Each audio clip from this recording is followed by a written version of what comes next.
الحمد لله نحمده ونستعينه ونستغفره ونعوذ بالله من شرور أنفسنا وسيئات أعمالنا من يهدي الله فهو المهتد ومن يضلل فلا هادي له أشهد أن لا إله إلا الله وحده لا شريك له وأشهد أن محمدا عبده ورسوله صلى الله عليه وعلى آله وصحبه وما تبع بإحسان إلى يوم لا ينفع المال والبنون إلا من أتاه الله بقلب سليم أما بعد أعوذ بالله من الشيطان الرجيم بسم الله الرحمن الرحيم وقل جاء الحق وساق الباطل إن الباطل كان زهوقا ربي اشرح لي صدري ويسر لي أمري واحلل عقدة من لسان يفقه قولي mo kí wa lẹ́gẹ́gẹ́ tí ó dáa jùlọ èyí tí ọlọ́run bá àdékẹ́ ọlá ní ká máa fi kíra wa pàápàá jùlọ nínú Al-Qur'anil Karim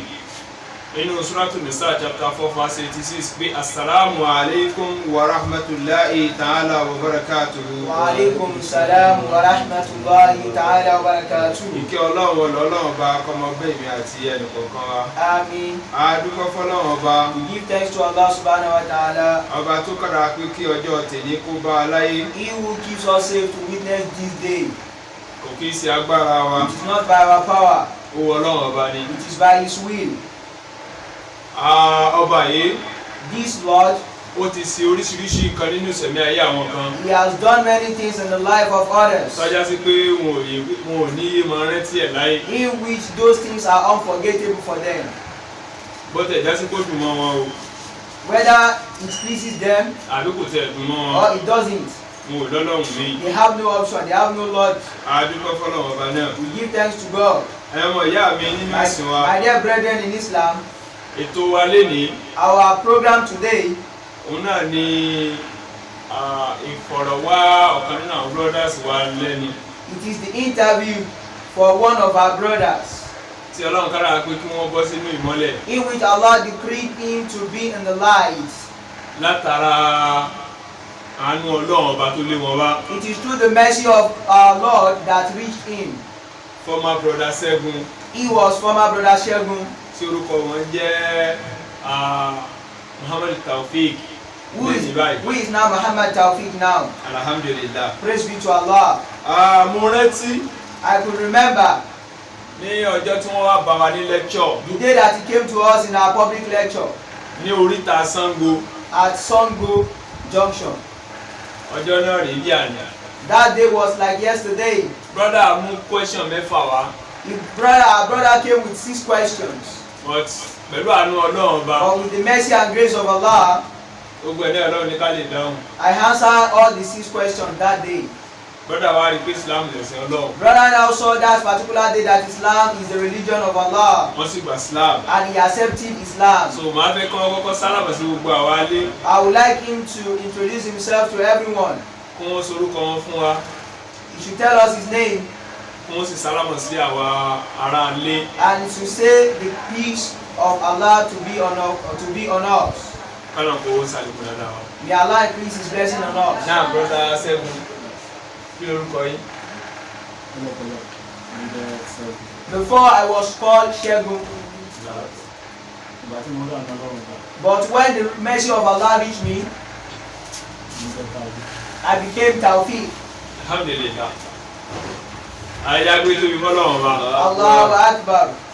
Brother, a rí pé ní ọjọ́ tí ẹ wá bọ̀ wá lórí ìtàsán. You could see that the day that you came to us at Sango Junction. Ṣé ọjọ́ ẹnìkan lè ṣe lọ jẹ́ ọjọ́ àkọ́kọ́ tẹ gbọ́ wá sí wa? Was that the first day you heard my lecture? Abẹ́ ti ṣe mọ́ ń gbọ́. Or you have been listening to my lectures before that day? I have been listening to your lectures. It was not that day alone. But when it became unbearable for me, that was what prompted me to come out. Now, kí ni àwọn nǹkan tí ó convince yín gbà yẹn? What are the things that convince you to see the light of Islam then? Islam ẹ̀sìn òótọ́ ni gẹ́gẹ́ bá a ṣe ń pariwo. That made you see Islam as the religion of truth as we do preach it to you.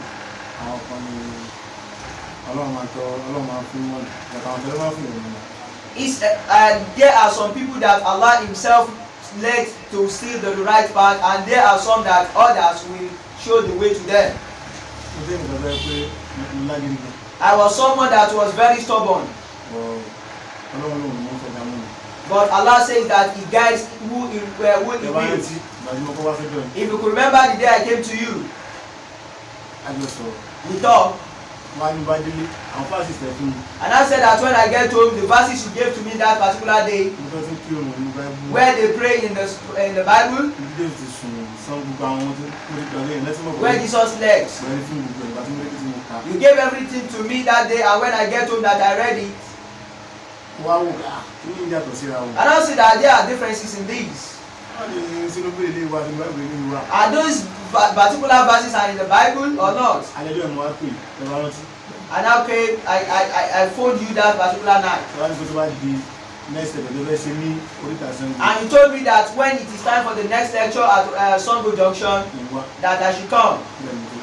That was where I saw the light of Islam. All the questions I want to ask you, I would ask those questions. That's when you have been given a befitting answers to those questions. Before I now made the decision to come out and show myself to the general public. But what I have the belief in is that it is Allah that guides He who He wills. But Allah will not come down to this earth. Allah will send someone to guide another person. I give thanks to Allah that He made you our Ustaz Miftahul Murtado. He made you as this place that brother mentioned. You know, Surah to you, Quran chapter 10, verse 100 and verse number 100. Allah bá ní pé wa ma kana li nafsi an tu'mina illa bi iznillah wa yaj'alu rijza lil ladina la yaqilun. Allah bá ní pé wa ma kana li nafsi kò tọ́ sí ẹ̀mí kan. And it befits not a soul kó gba Islam, that he should accept Islam, tàbí kó gbọ́ ìmọ̀ Ọlọ́run ọba yé, or he should have a deeper understanding of Allah. It is unless that Allah subhanahu wa ta'ala permit that soul. Ọlọ́run bá ní mo ṣe ìdọ̀tí, mo ṣe ẹ̀gbin sáwọn ẹni tí mo ní làákàyè. And Allah says that those that are senseless, I made them go astray. That means pé ẹni tọ́lọ̀ bá fẹ́ sọnù. This means that he who Allah intends to let astray, there is nobody who can set him on the right path. It is Allah subhanahu wa ta'ala that made you be on the right path. We are just the messenger of God preaching the message of peace. It is Allah subhanahu wa ta'ala that will guide your hearts. May Allah increase His guidance on you. Now, in those points that I jotted for you on that particular day, I could remember that we discussed that particular day you said Jesus Christ was God. And I told you that particular day that Jesus Himself, He said that our God is one. So that day you were surprised. And I told you to accept that particular verse, to jot it down. So that you can ask from pastors. Can you tell us a little out of the research you made on those verses I gave to you that particular day? So that it will be a lesson for those that are still in Christianity. That Christianity is not the way. That Christianity is not a religion from God. Praise be to Allah. What I saw in that particular place was that I have said it earlier, that it is Allah that guides whom He wills. When I saw that particular verse, I have lost both my parents. But I have a younger brother that there is a close intimacy between us. I called him and I explained to him that this is the particular thing I saw in the Bible. He said, let me see it so that he could read. When he read, you still want to confuse me. And now think of another thing to do. I now still went to another pastor. Pastor now told me that Muslims are terrorists. And that's the reason I said that if Allah did not want a person to go astray, you can't go astray. If you could remember that I phoned you that particular day, and you still told me another verse. That's the Jeremiah 8, verse 1 to 6. When I saw him Nehemiah chapter 8 verse number 4, 5, 6, he told me that was old laws. What of the one that they are now doing presently? I told him that Jesus Christ also performed salat. Where all the verses you said that Jesus prayed using his head, putting his forehead on the ground. He now called those that are seniors to us. That this is what my brother wants to do. Those that have not come in contact with me before, they told me to come to them. That's the reason you told me that when I'm about to go to them, there's nothing that cannot happen. That I will be at fault. The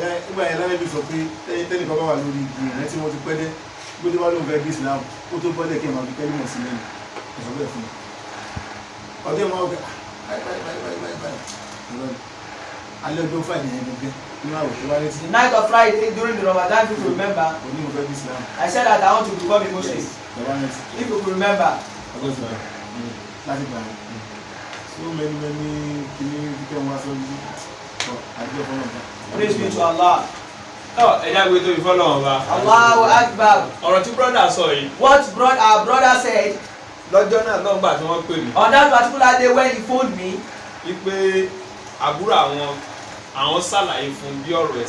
that he explained about religion to his younger brother, about his conversation with our ustaz. He now said that he wants to confuse him. That what is known as Islam is terrorism. But I could remember a particular verse I used that day. I said peace. It contradicts war. What we call peace is quite different from what is known as war. Everything that is peaceful, that is known as peace.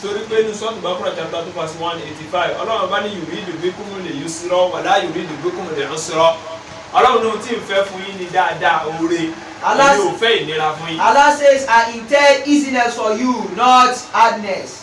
When Jesus now came, in John 14 verse number 27, in John chapter 14 verse 27, he said, peace I leave for you. If you translate that particular peace in English, he will give you peace. If you translate peace to Arabic language, he's going to give you Islam. Praise be to Allah. Jesus now said that it is peace I leave unto you. That peace I give unto you. This has become crystal clear that Islam is the religion of peace. Before Allah subhanahu wa ta'ala now let him become a Muslim. There are some things that happen after you embrace Islam. You can remember that we face a lot of challenges. To the extent that they want to take his life. So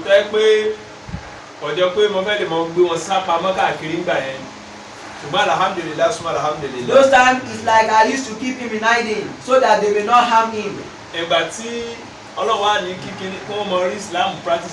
when Allah now enabled him to practice Islam properly, you could now see that it has become obvious in his face. Praise be to Allah.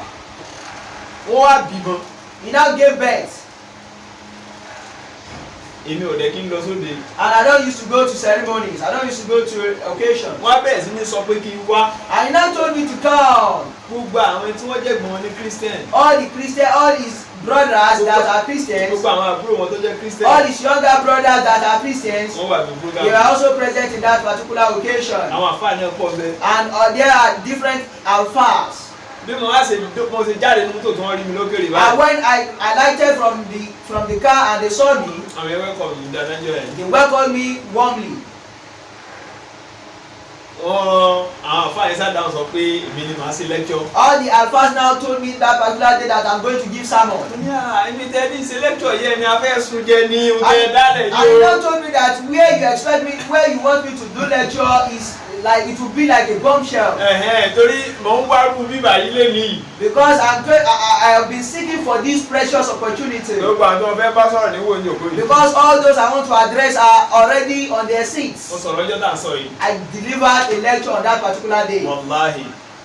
Wọ́n sọ débi pé àwọn ẹ̀gbọ́n àwọn àbúrò tó láwọn tó rìn ní nínú Christianity wọ́n àwọ̀ mi báyìí. I gave talk on that day that his brothers and younger brothers and elders brothers that are still in Christianity, they are just looking at me. Mo jẹ́ kó yé wọn pé brother ẹsẹ̀ padà sínú tọ́lọ̀ nítorí ẹ̀dá nìyẹn. I told them that our dear brother today has just reverted to what Allah subhanahu wa ta'ala created him. 1 Corinthians chapter 15 verse number láti verse 12 up to 18 ní context yẹn ti bẹ̀rẹ̀. That particular context can be seen in 1 Corinthians chapter number 16 verse 12. Chapter 15 verse 12 to 18. Verse 12 to 18. Ibẹ̀ ní context yẹn ti bẹ̀rẹ̀. That's where the context is. Ìgbà tó dé 17 and 18. And when the verses get to 17 and 18. Ó ní tí Jésù ọba ti kú. He said that if Jesus Christ does not die. Fẹsẹ̀ gbogbo èèyàn. For the sins of the world. Àyẹ̀ nípa àwọn táwọn bá wà nínú Christian. It means those that are still in Christianity, they are in particular laws. Olùkọ́dà àwọn tó ti kú sínú ẹ̀sìn Christianity. Even though those that have died in Christianity are in law, they are now looking at me dumbfolded. And I said that praise be to Allah. And I think that since that day, brother lè practice Islam rẹ̀ openly. Our brother today can now practice Islam openly. Tí o sí pé ẹnìkan disturb wọn. Without being disturbed by anybody. Títí dé. Till today. Brother, lẹ́nu bàtẹ́ dénú Islam yìí. Since the time you have embraced Islam, mo rò ó ti tó ọdún méjì báyìí. It has been 2 years now. Ọdún kẹrin. This is the 4th year. Allahu Akbar. Alhamdulillah. Ireland ti bẹ̀rẹ̀ dáwà ti pẹ́ díẹ̀ nìyẹn. Ireland has started their dawa for a while. Adúgbò fọlọ́. Alhamdulillah. Wọ́n tún ní ká mọ̀ bẹ́ẹ̀ lé. Alhamdulillah. Náà lẹ́nu bàtẹ́ wọ́n wọnú Islam yẹn. Kí ni àwọn green light tí Islam fún yín? What are the achievements? What are the green lights? Or what are the positive things you have seen when you have embraced Islam? Praise be to Allah. What I saw is that Islam is the religion of Allah. It is Allah that made this Islam. Àwọn ìgbésẹ̀ àwọn ẹni sọ̀rọ̀ ní Islam tó jẹ́ Muslim ẹ̀jẹ̀ kẹ́wé àjọwà lọ́rẹ̀ àjọwà aládùúgbò ìgbàgbọ́ ẹ̀wé tí ibùdó náà àwọn tó ti jẹ́ kọ́dà. There are many things that people have said to me when I embrace Islam. Àwọn pé ìtọ́jú méjì lẹ́gbọ̀n àti sọ ẹ̀kọ́ tó bá rí báyìí tí màá wáyé wọn bàbá yìí ní bàbá yìí. Even though there are some people that have turned me to enemies. His brother, they have turned into enemies. But due to the things you used to tell me, that someone who asks God has asked everything. Even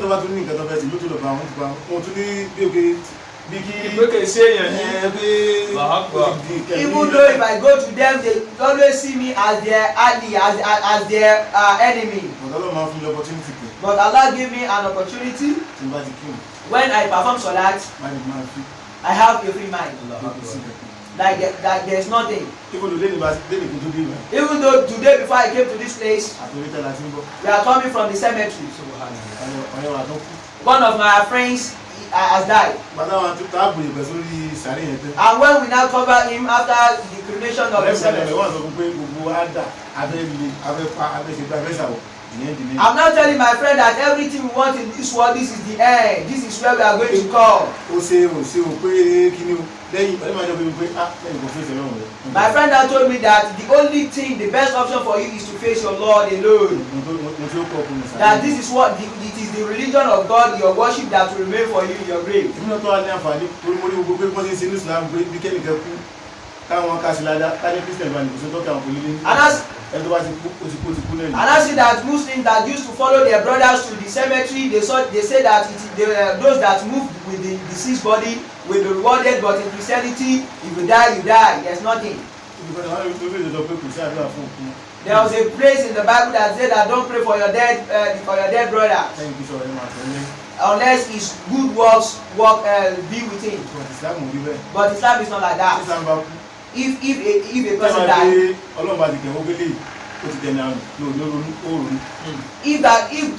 if God now say that this person has been astray and there's nothing that can change him back, that's when a person will not think.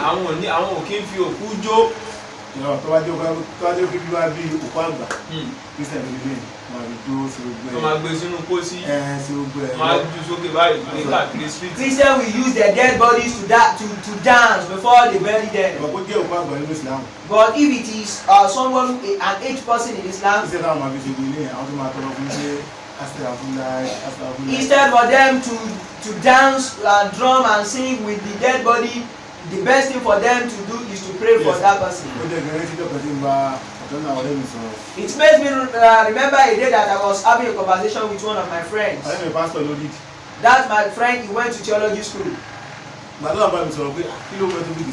was not talking to me that what prompted you to become a Muslim, I told him a lot of things. He said that it was not like that.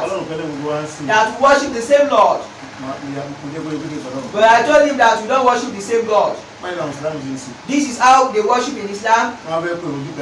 If they want to perform salah, they face the same qibla, they face the same place.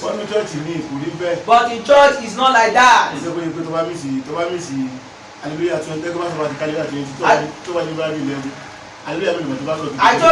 told him that if you have missed 20 hallelujahs, how will you come back with those things that you have missed? He said that that's the point. I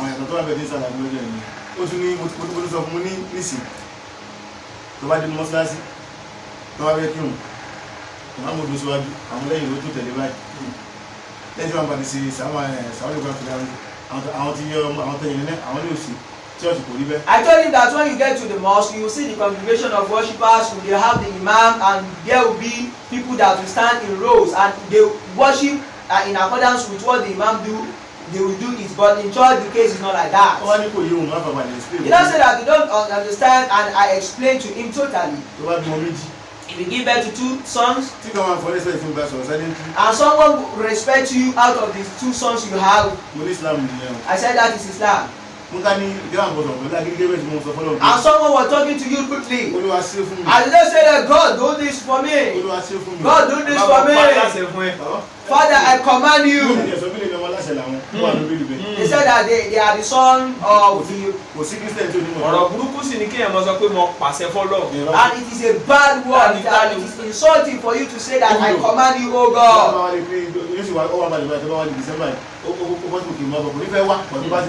Mo pè yín jọ yẹn náà tí mo sọ fún yín pé tí mo ń Jésù pè láyé lẹ́rú ẹni tí mo pè lẹ́rú ẹni tó wà lẹ́gbẹ̀ẹ́ náà bí kẹ́yìn wá bà dúró wá mo ní bó ti ká wá onírọ̀ sọ pé yẹn sọ fáìsì yẹn fún mi ẹsẹ̀ tó ní fáìsì yẹn ó ní òun sí báyìí òun ti sọ fáwọn yòókù tó bá dé ibi táwọn ti ń kẹ́kọ̀ọ́ ó ti wáyé pé Christian ìlú ìlú padà síbẹ̀. I told you that I can't go back to Christianity again. He now told me that if you still want to remain in Islam, let's depart. And I told him that there's no need for that.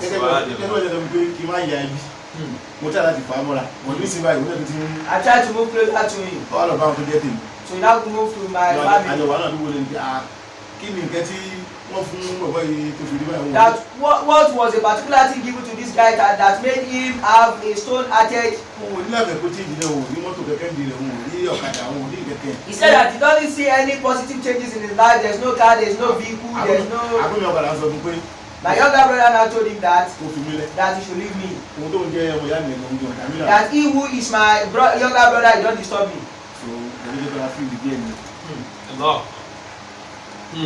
Allahu Akbar. Ẹ wò lórí pé ẹ̀yin Mùsùlùmí. Dear Muslims, Tẹ́ wà nínú Islam. that you are in Islam, Tẹ́ ń ṣe yọ̀bọ̀yọ̀bọ̀. that you are doing rubbish. Ẹ wo ẹni tó ń ṣẹ̀ṣẹ̀ gba Islam. Can you now see someone who has just reverted back to the religion of Ẹ̀wọ̀n ṣe Allah? fòrò rẹ̀ tó. See the challenges he witnessed. Síbẹ̀. Despite that, Ó sì wà lójú ọ̀nà Ọlọ́run. he still remained firm on the religion of Allah. Kí ni tí ń ṣẹlẹ̀ sẹ́yìn Mùsùlùmí? What are the things that are happening to you Muslims? Jẹ́sì kọrí sínú church. And you now move to the church. Wọ́n mọ̀ pé Jésù lọ́mọ And Ọlọ́run. they will be calling Jesus Christ as the Son of Wọ́n God. mọ̀ pé Jésù lọ́lọ́run. Some will be calling Jesus as God. Wọ́n mọ̀ pé Jésù ní olùgbàlà. Some will be saying that Jesus is the Savior. Wọ́n máa ló kú fún ẹ̀ṣẹ̀ gbogbo They will aráyé. say that Jesus died for the sins of everybody. Síbẹ̀síbẹ̀. Despite that, Ọ̀pọ̀lọpọ̀ Mùsùlùmí lénìí. most of the Muslims today, Wọ́n sì ń da lórúkọ mọ́sápà. they are mixing truth with falsehood. Ọmọ ṣe o. What a pity. Lọ́dọ̀ àwọn olùmọ̀ nínú ẹ̀sìn wa, àfàwà Bukhari, ó sọ̀rọ̀ kan nínú ọgbà ọ̀rọ̀ rẹ̀, ó ní báábùl ilm qabla al-qawli wal amal. Ọgbà ọ̀rọ̀ ìmọ̀ síwájú sísọ tàbí ṣíṣe. There is a chapter in Sahih Bukhari, that is a collection of hadith, in which it says that the chapter of knowledge before work and speech. Torí pé tí èèyàn ò bá mọ nǹkan tí ń ṣe. Because if someone does not know what he is doing, what they are doing, ṣíṣe rẹ̀ ò ní dáa. he will not be perfect in the doing of Tí that ò thing. bá nímọ̀ nípa ohun tó fẹ́ sọ. If he has no knowledge in what he wants to say, Sísọ rẹ̀ ò ní dáa. he won't have a better speech. That is why tó fi já sí pé ìmọ̀ lọ́kọ́kọ́ gbọ́dọ̀ ṣáájú sísọ tàbí ṣíṣe. That's the reason one must acquire knowledge before he do anything or say anything. So a ṣe wá lójú kòkòrò. So this is a precious gift for everybody. Kí gbogbo wa.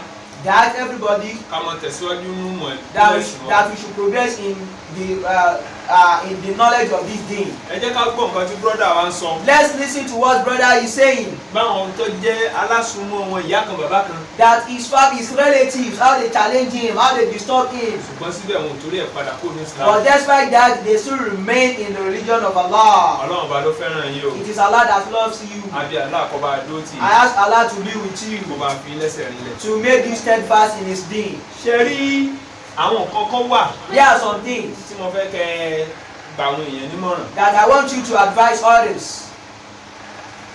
Nínú Islam. In Islam, tí èèyàn bá kú. If someone dies in Islam, ọmọ aníbàṣe máa ń pín ogún. There are some ways in which we share the inheritance, we share the property. Kọ́ńtẹ́ẹ̀sì ọ̀rọ̀ tí mo sọ wà ní Surah An-Nisa chapter 4 verse number 11 to 12 àtàwọn hadith lábẹ́rẹ̀ lọ. Tọkọ bá kú. If the husband dies, ìyàwó ṣògbó oṣù mẹ́rin àtọjọ́ mẹ́wàá. The wife will be in the home for 4 months and 10 days. Ṣùgbọ́n apá alákọ̀ọ́kọ́ yẹn. But the first part, nígbà tẹ́ fi wà nínú Christian. when you are in Christianity. Ǹjẹ́ ẹ rí ọ̀nà ẹyọ kan tó ní pé o táwọn òkú tí ń lọ sọ́run yìí bá lọ tán báyìí lẹ́sìn pín ogún wọn. Is there any traces or any verses in the complete Bible where it states that if someone dies, this is how you share their property? I haven't seen any verse. But how they do is that it is the son that will inherit their parents. In Christianity, they used to do me and my wife.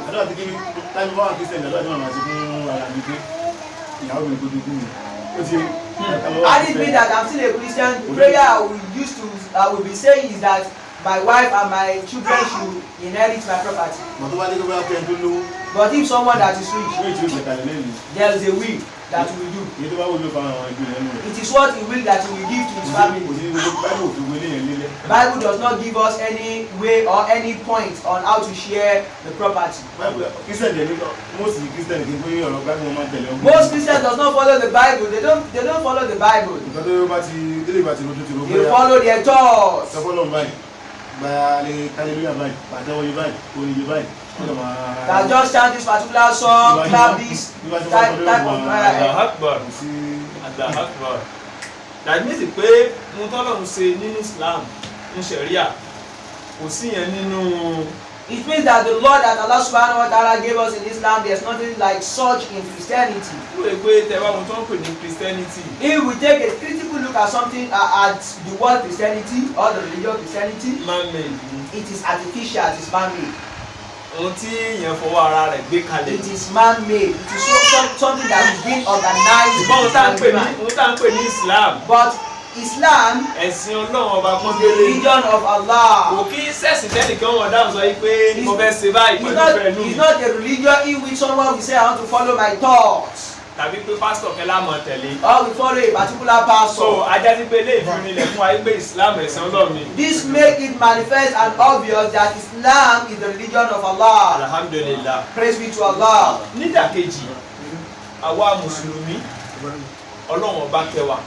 Allah subhanahu wa ta'ala has blessed we Muslims that everything we do that will be a worship, it must have an evidence. That must be a strong evidence from Allah and His Messenger.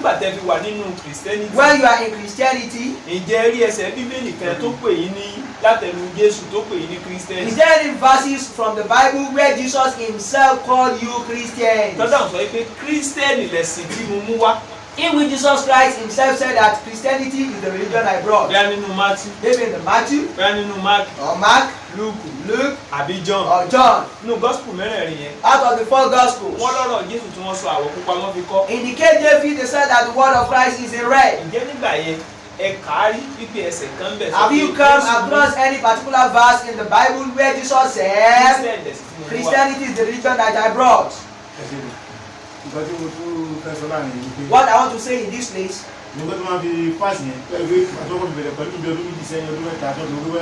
when they start their trouble with me, I do tell them that there's no any reference or any proof or any evidence for Christmas in the Bible. New Year, there's no any evidence for it. Going to Jerusalem is not in the Bible. Even though the church that you go, Jesus did not command to go to church.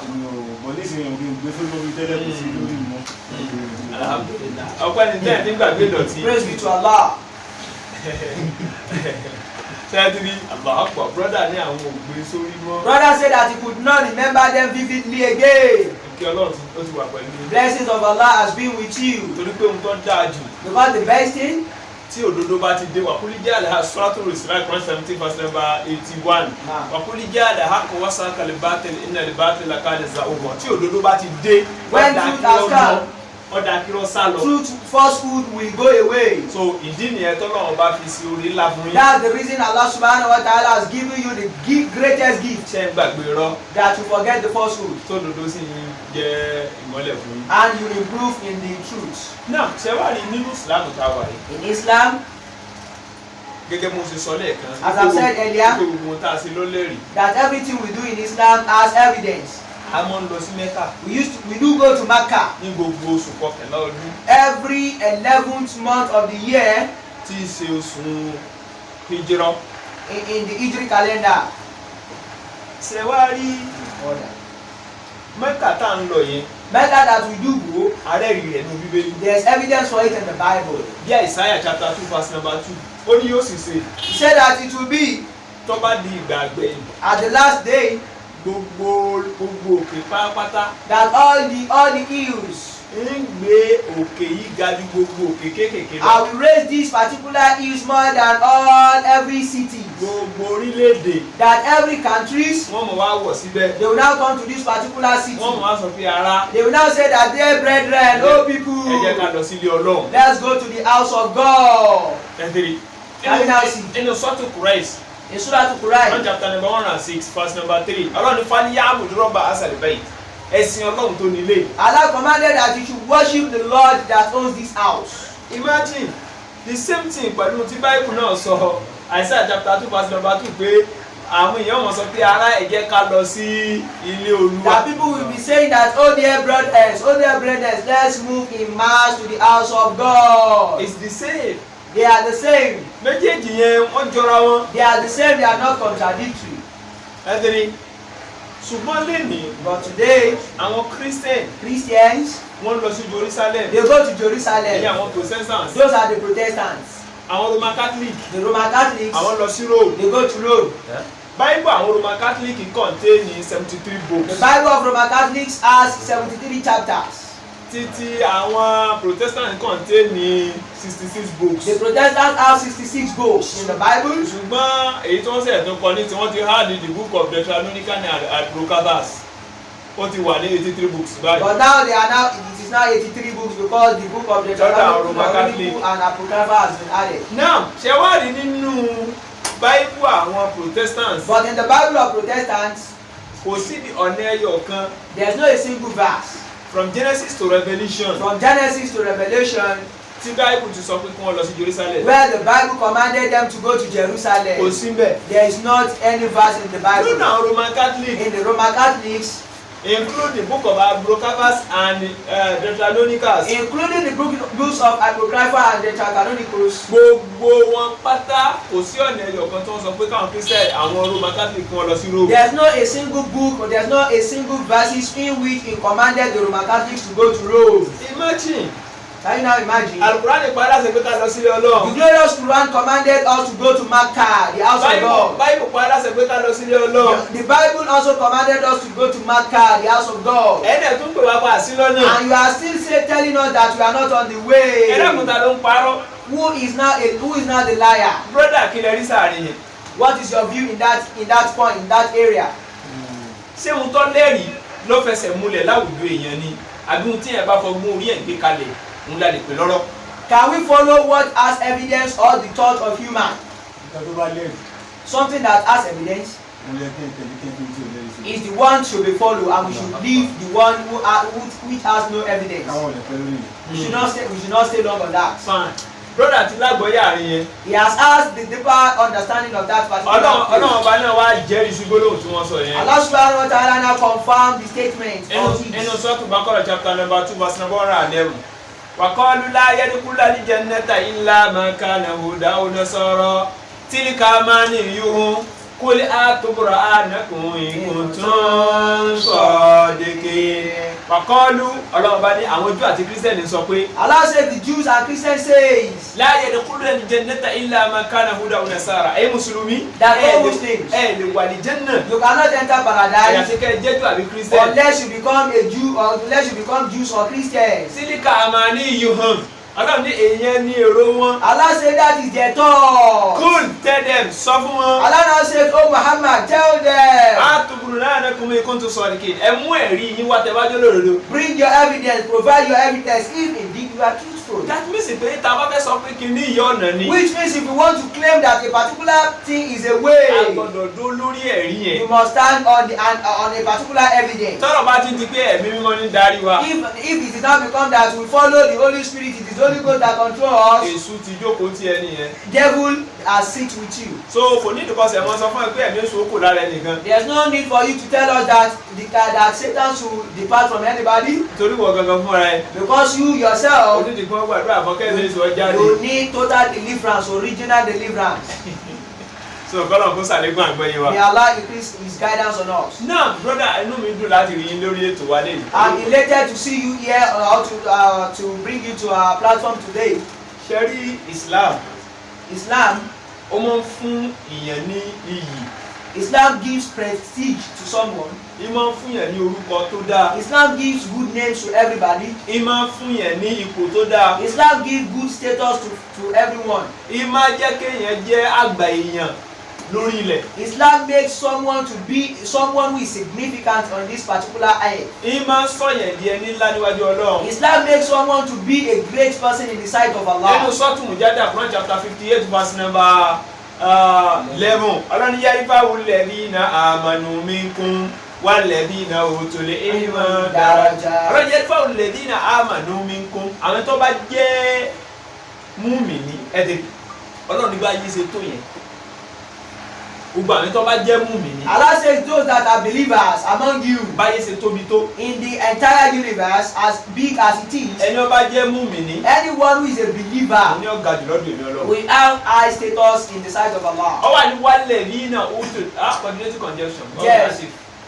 ó ní walladhina utul ilma darajat. Allah now says that those that are knowledgeable. So àwọn daraja àwọn tún ipò wọn tún ga ju mùmínì lọ. That they have higher status than the ordinary believer. Ṣé kí ni pé tí wà nínú àwọn mùmínì bẹ́ẹ̀ yẹn? Now you are now believer. You are now a believer.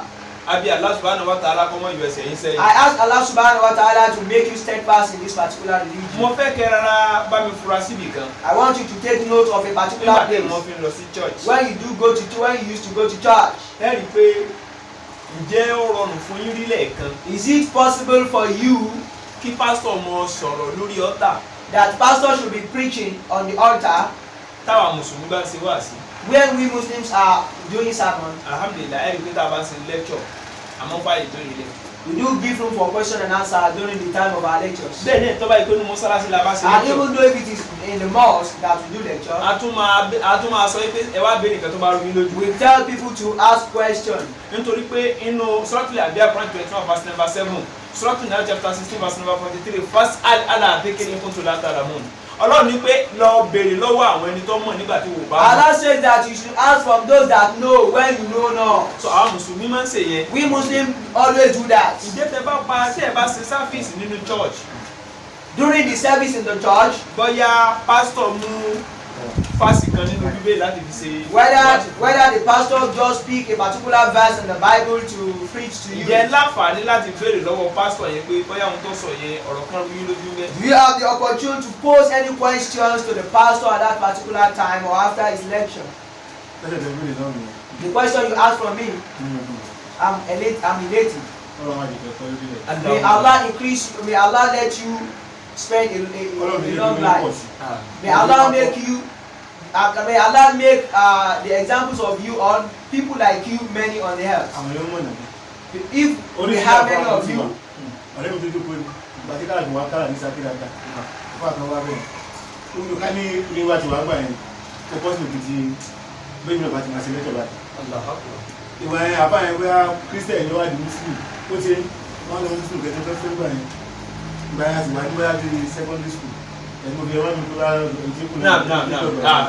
So àbá yẹn wá ní bẹ́ẹ̀ ṣe máa mú ẹ̀rí wá pé ìjọba yìí tẹ́ fanaise tí ó jẹ́ yẹn bí pé ọlọ́kẹ̀ tó sí lọ́pọ̀lọ́ títí òrí bẹ́ẹ̀. Àwọn bí tó bá jẹ́ bí ẹ̀rín bí lù something like that. Èmi ò ní ìdẹ̀kẹ́ nínú bílẹ̀ ti bọ̀bọ̀ bẹ́ẹ̀ àtọ̀ sí ní ó ní drum set fún ẹ̀ tó ní ẹrú. Wọ́n náà máa ṣe bẹ́ẹ̀ ní orí ẹ̀bọ́n àwọn ṣe sọ́ọ̀fù yẹn. Kí ní ilé yàtọ̀ sí ti ibi tí ti ń bọ̀ náà. Jẹ́ kí n bẹ̀rẹ̀ wá ní ti mọ̀. Ṣọ̀n kí lọ́kùnrin báyẹn ká ní wíwá ni ọ̀dà ń padà nínú. Èdè ọ̀gẹ́ jọ́gẹ̀ mi lẹ́gbẹ̀ẹ́ bí ọ̀kẹ́ lọ́wọ́ yín. Tọ́lá ẹ̀bí mi nú kẹ́ ẹgbẹ́ àkìrí sí ìjà ẹlọ́bí ní gbé ní ìrẹ́gbẹ́ ìṣòro ní gbé ní ká sọ̀tún yípo àní ìdẹ̀kẹ́. Bẹ́ẹ̀ alábí tó wáyé láàrin àìsáyà ó ti tó gbé ìdẹ́gbẹ́ lọ́mí yìí nìsí mo wà ní mọ́sáìsì kẹjọ kìí tẹ́nu kọjú tó wá bí Friday bẹ́ta. I was in a particular mosque when I reverted to Islam. Bí èsì kírun.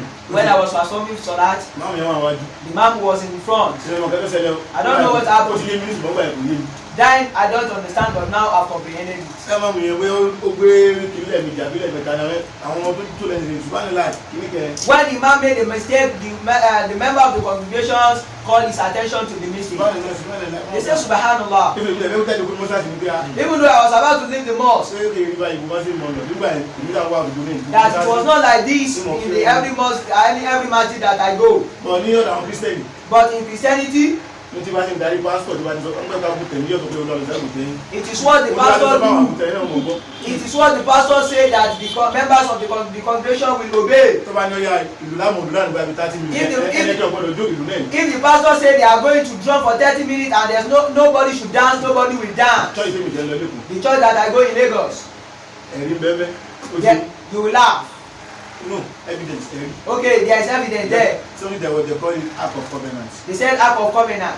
You look at it, I can múra pé look at the ẹmọ àwọn ìgbésí rẹ look at the one pé ó yá lọ́sẹ̀ yìí o everybody wá church ní gbogbo nǹkan wá church. And I just said that all the ladies should come to church. And when you are coming from your homes, that you should be drumming. I'm the one that told them they will do according to my will. I'm the one that told them that, and I will tell them that it is God that told me to say that. When they get to church, I will be in the room sleeping. I will now tell them to stay outside there. They should be singing, drumming, and I will still be asleep. And they will be doing it. But if Imam now say that after his own salam, all you want to do if the Imam is prolonging that particular act of worship, the members of the congregation will be calling the attention of the Imam that something is going on. If I now tell them they should stop singing or clapping, and someone out of them does not act to my word, I will now tell them something is wrong with you. There's something they say that the spirit of God is in them. If they are singing and chanting and drumming and they don't want it to stop, that's when they will say that they are now in spirit. That should continue. That they are enjoying it at that particular time.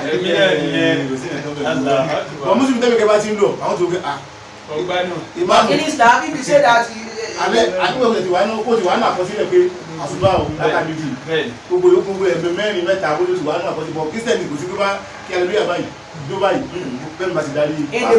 Christianity there's not a particular mode of worship, but in Islam there's a particular mode of worship. You can't add and you can't subtract. Praise be to Allah. That is why I down for you. That is the reason I said that everything one intends to do, it must have a standard evidence. I didn't mean that every thought that sprung in one's heart is what you act to, or is what you do. One will be astray, one will miss the way. If Christians are ready to follow the Bible, they will see the light of Islam. Christians will say that you should use songs to praise God. Ezekiel 25 verse number 5 and 6. About Ezekiel 25 verse 5 and 6. It says because you have clapped and you became joyous and you danced, you jumped up. God now said that He will send you to the Israelites, or you are elated because of the Israelites. There is no doubt. God now said that He will stretch forth His hand unto you. God said that He will cause you, He will let you be defeated in war. And God will let you be astray. Because you have sinned. You sang. You danced. You clapped.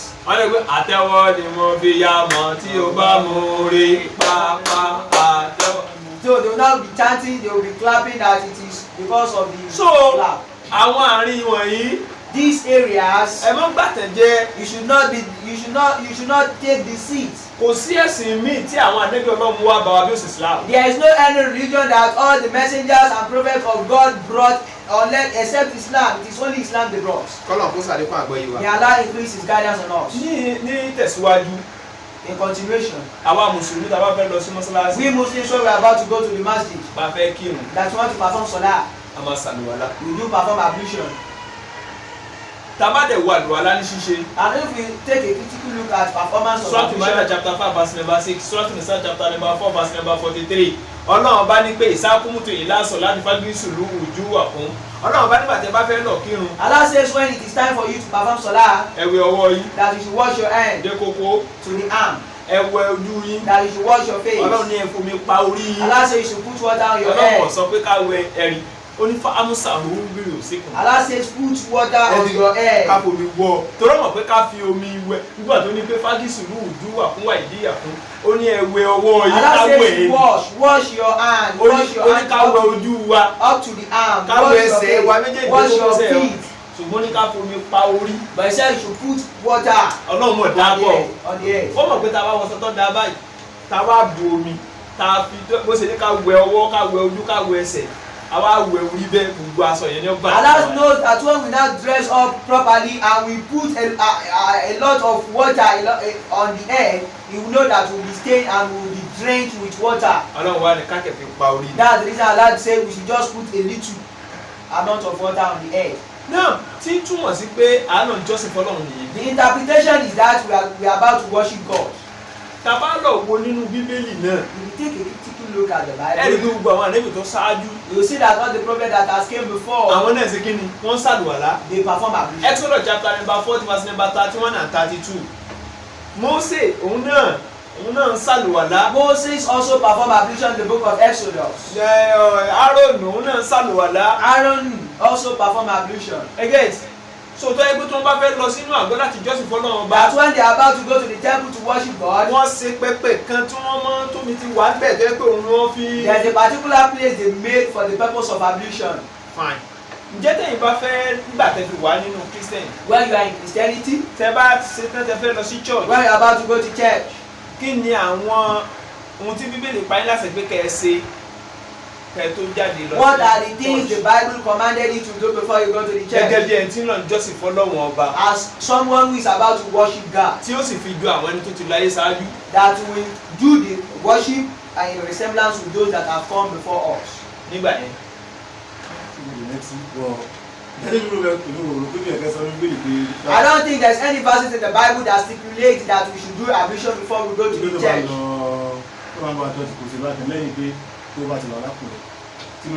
That when you are happy and you have money in your pocket, and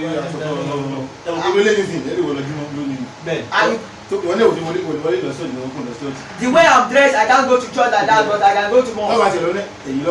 Well, if you go to church like this, you will be at the back seat.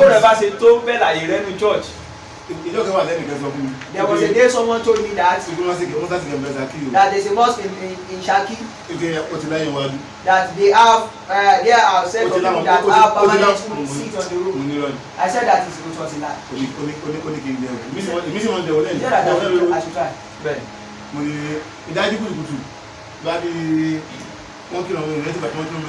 Ìmọ̀kọ́dé mọ́sí yẹn mo bá wọn kọmi sí mọ́sí ibi mo ṣe fún ẹ̀kọ́ sàlọ́lá mọ́sáṣí yẹn mọ́sáṣí yẹn mo bá wọn kọmi sí bẹ́ẹ̀ bá wọn ṣe gbogbo ẹ̀ wọ́n ti ń tò gbogbo ẹ̀ ní kọ́ máa lọ bẹ́ẹ̀ síwájú ẹ̀ débi sí ẹni tí máa ń múdú báyìí ẹgbẹ́ rẹ̀ báyìí mọ̀nà tó ṣe mọ́tẹ̀ wọn kí ìkámú gbàtí mo ti ń jẹ́ tí mo ń gbà ó ti ní láti dókè kẹ́ni kọ́kẹ́ òpin kí n fún bẹ́ẹ̀. I just stand in the front row and nobody told me to move back. Kókò àwọn bàbá ní wọ́n dé báyìí wọ́n kẹ́ ń mú létà àwọn ọ̀gá tó ń kẹ́ ọ̀tọ̀ ní mọ́sọ̀rọ̀ mọ́sáàsì ọ̀tọ̀ níbi ìsìnbà ọ̀kẹ́ tẹ́bi táyé ti bá ní olùsẹ̀ ni wọ́n tún wá bí ìyàtọ̀. Now I told them that there was a particular misinformation I heard about this month that prompted me to come. Lẹ́yìn imam.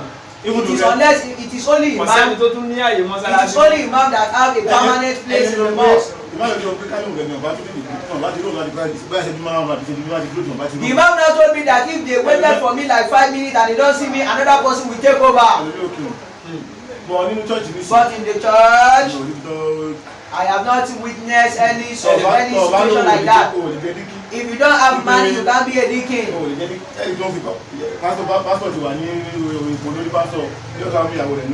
Mother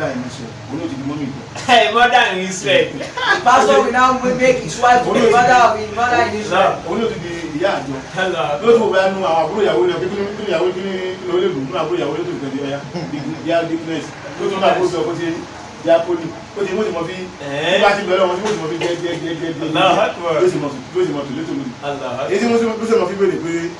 Èló ni owó wá ní tọ́mọ̀ sọ́jọ́ tí mọ̀ pé ilé àníyé báyìí nínú àpótí àníyé kí kò tó bẹ́ẹ̀ báwa ti gbé. In mosque, they do announce that this is what we have in our account, but in church there's nothing like that. You can't even ask. I'm happy that I'm a Muslim. May Allah not change my heart. May Allah not let me go astray.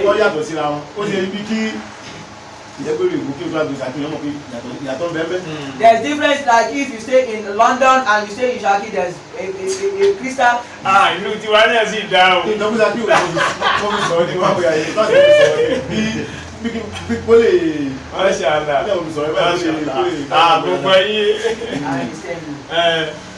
So kọ́nà ọba kó ṣàlékún dáadáa wa. May Allah increase his blessings on us. Ṣé rí ohun tí wọ́n ń pè ní òtítọ́? What is known as truth?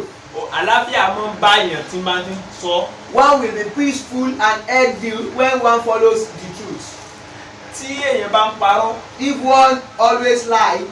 tí ẹni tó ń pa fún ò bá mọ̀. And the person you are lying to does not know. ìwọ tó ń pa yẹn máa mọ̀ pé rọ́ ló pa. You that you are lying, you know that you are lying. o máa mọ̀ pé Ọlọ́run rẹ mọ̀ pé ò ń parọ́. You know that God also know that you are lying. o lè máa mọ̀ pé ò ń parọ́ mọ́ yẹn. And you know that you are deceiving the person you are addressing. ṣùgbọ́n èèyàn ò ní fura pé ò ń parọ́ fáwọn. But people, those that you are addressing will not take note that you are deceiving them. gẹ́gẹ́ bẹ́ẹ̀ lọ̀rọ̀ àwọn pásítọ̀ yẹn ṣe rí. That's the case of the pastors. ọ̀rọ̀ kan wà nínú Jeremiah chapter 14 láti verse number 14 up to 15. Ó ní agbára báyà kí n filẹ̀ àwọn tó wà ní kéde kan ẹ lọ kà. Jeremiah 14, 15. Jeremiah chapter 14 verse 14, 15. mi ò kí n fẹ́ ka bẹ̀. I don't like to read that. èèyàn rẹ̀ ṣépè ẹni tó da èyí ṣépè. A good person will not rain curses at anybody. àwọn ọ̀rọ̀ kan náà wà ní Matthew 13, Matthew 23, Matthew 23, 29, Matthew 23, 28, Matthew 23, verse number 17. Èpè ní gbogbo ọbẹ̀ yẹn kó lè ní ebi tírénì àwọn ọmọ mi. I don't used to train my students. But mò ń kẹ́ mọ́ sọ fún ọ pé àwọn àárín yìí àwọn ààyè tí ọ̀dà ni lẹ́ni tó rí rẹ̀ pé ìjọ gbọ́dọ̀ mọ ká ìyẹn bẹ́ẹ̀. Ṣé rí nígbà tí ẹ fi wà nínú ẹ̀sìn Kristẹni. When you was a Christian. ẹ mọ́ lọ sáfẹ́sì ní Sunday àbí. You always go to service on every Sunday. Sunday kan wá bọ́ tẹ̀ lọ. And there was a particular Sunday that you don't have the opportunity to go to church. Gẹ́gẹ́ bá àwọn Mùsùlùmí ṣe mọ́ lọ jímọ̀ lọ́jọ́ jímọ̀. Like we Muslims do go to mosque on Friday. Ṣé ọ̀pẹ ti wà ní Islam ọdún kẹrin rẹ̀? You know this is your 4th year in Islam. Ẹ sì ń lọ jímọ̀ dáadáa. And you attend Jumat services. Nígbà tẹ́ fi wà nínú Christian ọdún tẹ́ ló ń bẹ̀ ó pọ̀ ju tẹ̀síṣẹ́ lónú Islam lọ. You have spent a lot of years in Christianity more than Islam. Mo mọ̀ pé ti miss Sunday kan rí tẹ̀ ráyè. I know that you will have missed a particular Sunday that you will not be able to go to church. Fine. Kí ni báwo ló ṣe rí lára yín? How did you feel for not going to church on that Sunday? Fine. Sunday tẹ́ bá báwo ló ṣe máa ń rí?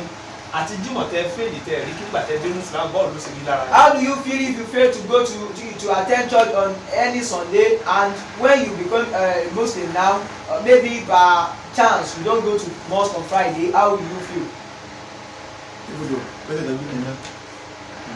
The question you ask me, I love the question. Apart from people happy Jímọ̀ Friday tó compulsory. Apart from Friday, going to mosque on Friday. Number one nìkan. If I'm at somewhere.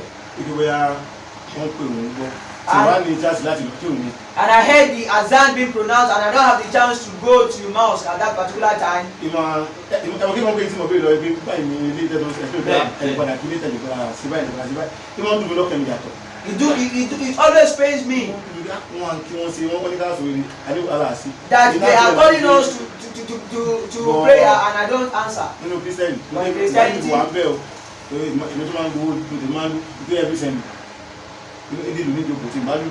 Because every Sunday I will sit with the drum, I will drum. If I don't drum, I will sing. I will play guitar. So if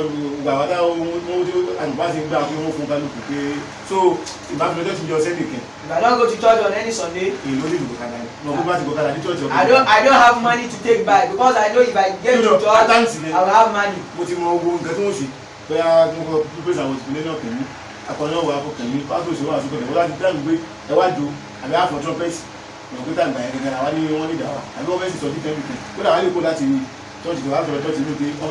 Even though if there's any festivities in any church, we do go there.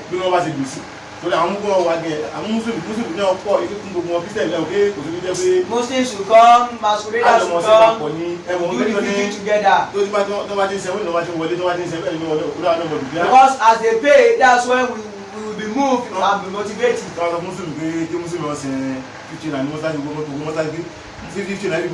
If they make it compulsory for every Muslim in the particular mosque to pay 50 naira every day, some people will not pay. But when they get to church,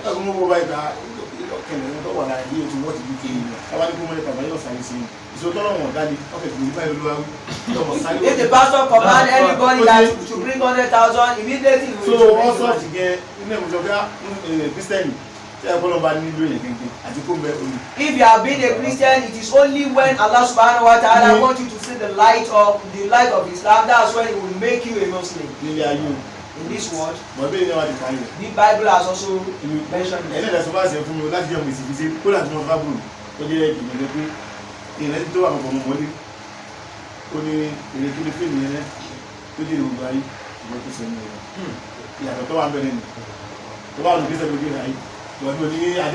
Yeah, in Christianity, you have the benefit of this world. You drink, you eat pork, you